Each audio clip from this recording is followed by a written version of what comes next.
একটা শহরে ছিল এক ব্যবসায়ী। নাম তার মিজান ব্যবসায়িক। সবাই ডাকত লোভী ব্যবসায়িক। আরে রাহিম ভাই, এই চিনি একদম খাঁটি, মাত্র 100 টাকা কেজি। কিন্তু পাশের দোকানে তো 60 টাকা দিচ্ছে। ওইগুলো ভেজাল, আমারটাই আসল। চলো লোভী ব্যবসায়িকের আসল মুখ দেখাই। হ্যাঁ, ও শুধু আমাদের ঠকাচ্ছে। তারপর তারা সেই লোভী ব্যবসায়িকের কাছে চিনি কিনে আনতে যায় এবং তারা 1 কেজি চিনি কিনে।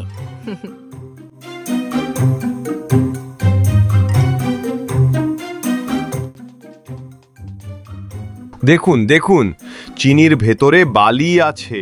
ওয়াও ওয়াও, ধোঁকাবাজ ধোঁকাবাজ। আরে না না, এটা ভুল হয়েছে।